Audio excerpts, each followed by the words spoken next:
Assalamualaikum warahmatullahi wabarakatuh. Kami dari kelompok 7 akan mempresentasikan makalah kami tentang perkembangan emosi, temperamen, dan keterikatan attachment. Baik, saya sebagai presentator pertama akan menyampaikan materi pada makalah kami. Jika kita berbicara tentang emosi, bukankah kita berbicara tentang perasaan? Lalu sebenarnya apakah itu emosi? Dan bagaimana seseorang mengungkapkan emosinya? Sebagai pengantar untuk mempelajari yang dimaksud dengan emosi,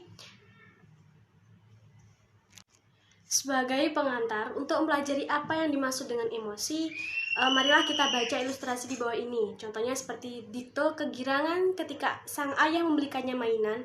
Pada waktu yang sama, sang kakak Dinda menangis karena ayah hanya membelikan mainan untuk Dito. Dito jatuh ketika bermain. Ia pun menangis karena merasa ada bagian tubuhnya yang sakit. Contoh-contoh perilaku di atas menunjukkan gambaran emosi seseorang. Jadi, apakah yang dimaksud dengan emosi itu? Perhatikan penjelasan berikut ini. Jadi, emosi adalah perasaan atau efek yang terjadi ketika seorang berada dalam interaksi yang penting. Baginya, dengan ditandai oleh perilaku yang mencerminkan atau mengekspresikan rasa senang atau tidak senang dari seseorang yang sedang berada dalam suatu kondisi ataupun transaksi.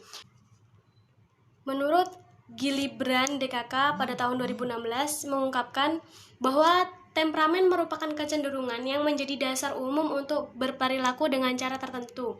Hal ini menunjukkan stabilitas, keberlanjutan, ketergantungan, dan kemunculan dini.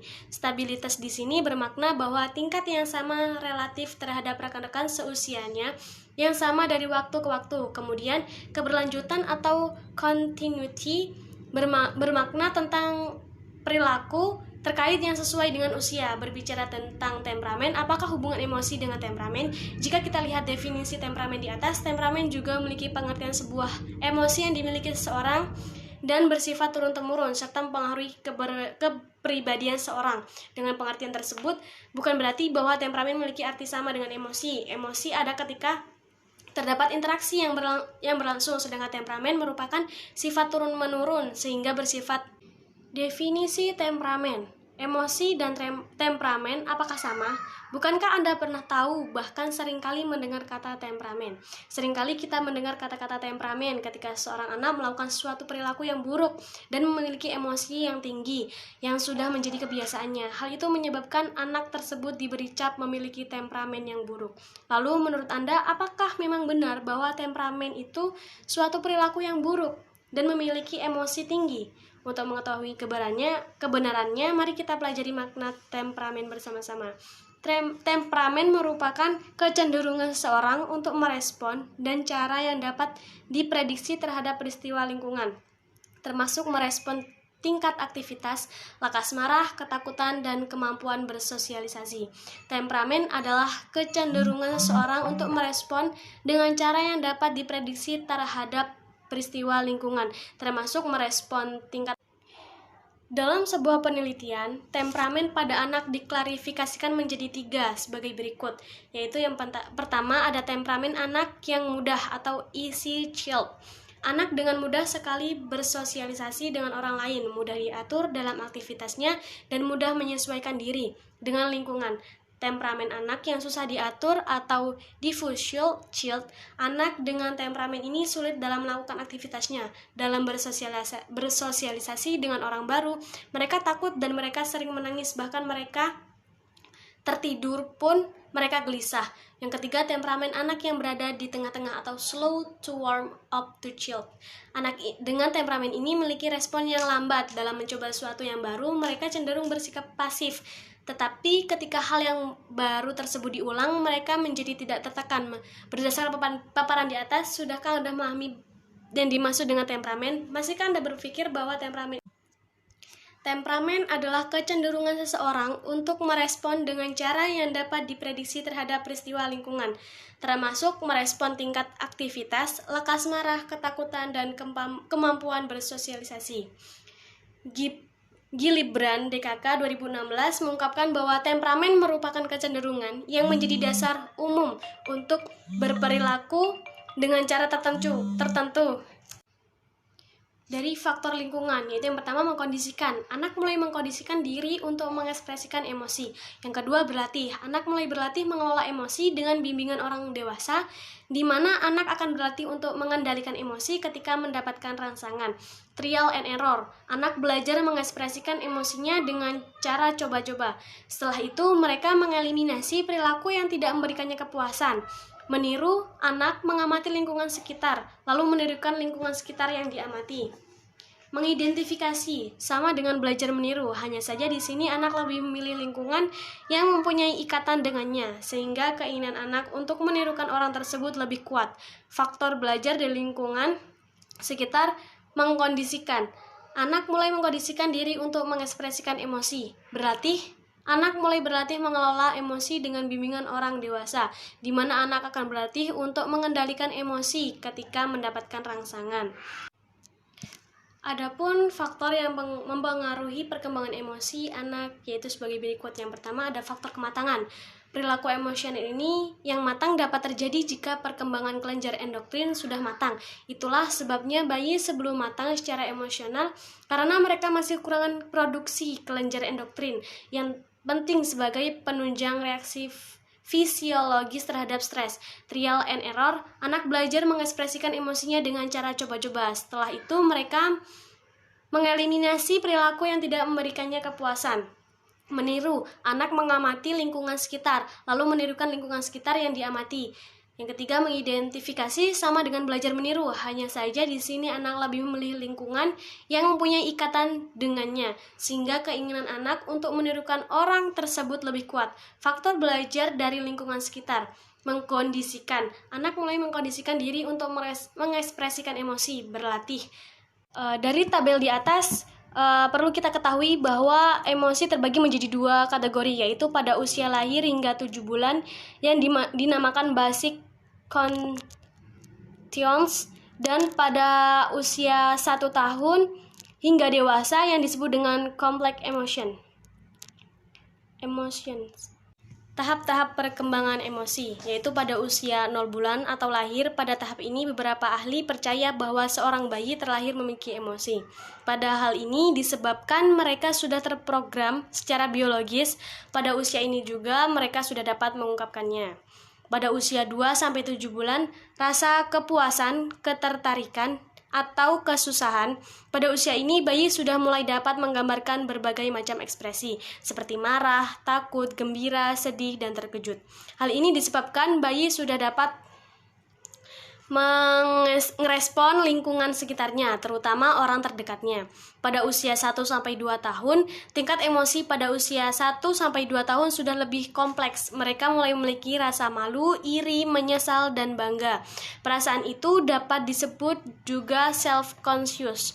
Karena pada tahap ini kemampuan kognitif anak sudah berkembang dan juga menerima stimulus. Pada usia 1-2 tahun, tingkat emosi pada usia 1-2 tahun sudah lebih kompleks. Mereka mulai memiliki rasa malu, iri, menyesal, dan bangga. Perasaan itu dapat disebut juga self-conscious, karena pada tahap ini kemampuan kognitif anak sudah berkembang dan juga menerima stimulus dari luar, sehingga terciptalah peningkatan kompleksitas ekspresi emosi. Pada usia 3 tahun, pada tahap ini anak sudah mulai memiliki kemampuan diri sendiri untuk dapat menilai baik dan buruk, atau dengan kata lain sudah memiliki self-evaluation. Pada usia 4-5 tahun, pada usia ini anak dapat mengekspresikan perasaan malu, iri, menyesal, bangga, baik dan buruk. Itu semua disebabkan anak sudah memiliki self-conscious dan self-evaluation. Perhatikan gambaran tahap perkembangan emosi yang dapat diekspresikan sesuai dengan usia pada tabel berikut, yaitu yang pertama perkembangan emosi, usia, gambaran emosi, dan kategori emosi, yaitu ada lahir, kepuasan, kesusahan. Emosi adalah perasaan atau efek yang terjadi ketika seseorang berada dalam interaksi yang penting baginya, dengan ditandai oleh perilaku yang mencerminkan atau mengekspresikan rasa senang ataupun tidak senang dari seseorang yang berada dalam suatu kondisi ataupun transaksi. Yang dimaksud dengan mengekspresikan rasa tentunya dapat menggambarkan banyak hal, seperti rasa senang, sedih, takut, marah, dan lain-lainnya. Apakah bayi memiliki perasaan tersebut? Atau apakah emosi yang digambarkan seperti rasa senang, sedih, takut, dan marah pada seorang bayi sama dengan emosi yang digambarkan oleh anak-anak dan orang dewasa? Beberapa orang tua mengungkapkan bahwa seorang bayi dapat mengekspresikan rasa tertarik, terkejut, senang, marah, dan takut pada usia 1 bulan ke atas. Jika memang benar, sejalan dengan bertambahnya usia, kemampuan untuk mengekspresikan emosi pun akan semakin kompleks.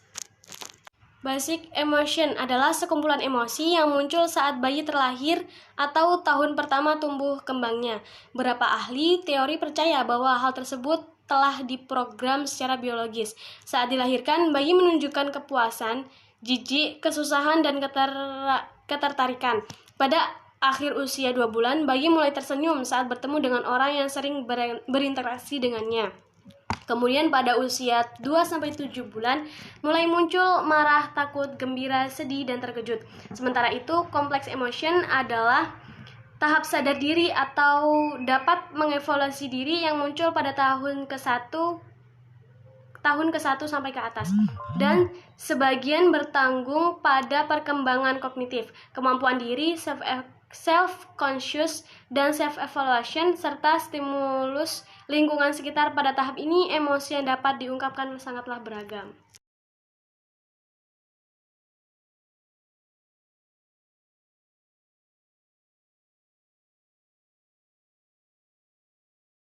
Baik, di sini saya akan menjelaskan materi yang kedua, yaitu faktor yang mempengaruhi temperamen, yaitu faktor lingkungan sangat berperan penting karena faktor inilah yang stimulus atau mempengaruhi anak. Faktor lingkungan sekitar yang kurang baik dapat menyebabkan anak memiliki temperamen difficult childs. Oleh karena itu, bagi orang tua dan pendidik, penting sekali untuk membuat lingkungan pembela yang ramah anak. Kemudian, faktor lainnya yaitu faktor biologis atau yang sering disebut faktor keturunan. Faktor keturunan ini tentunya menjadikan kondisi temperamen tersebut telah dibawa sejak lahir. Yang D, definisi keterikatan atau attachment. Keterikatan adalah ikatan kuat, abadi, dan kasih sayang yang dibagikan oleh seorang anak terhadap orang yang signifikan dekat dengannya, biasanya seorang ibu atau orang yang tahu dapat memenuhi kebutuhan sang anak. Sebaliknya, anak yang memiliki keterikatan yang tidak aman, ibu atau pengasuhnya. Teori-teori terkait keterikatan. Teori psikoanalisis, yaitu merupakan teori yang berusaha untuk menjelaskan hakikat dan perkembangan kepribadian manusia. Yang kedua, teori belajar. Untuk alasan yang berbeda, beberapa teori belajar mengasumsikan bahwa seorang bayi akan memiliki keterikatan terhadap orang yang memberikan makan dan juga memenuhi kebutuhan mereka. Teori kognitifin mengingatkan kepada kita semua bahwa terjadinya sebuah keterikatan juga bergantung pada tingkat kemampuan perkembangan kognitif yang dimiliki oleh seorang anak. Yang terakhir, teori etologikal. Istilah etologi diturunkan dari bahasa Yunani, yaitu ethos yang artinya kebiasaan. Etologi juga dikenal dengan istilah sosiobiologi, yaitu bidang studi ilmiah yang didasarkan pada asumsi bahwa perilaku sosial dalam konteks tersebut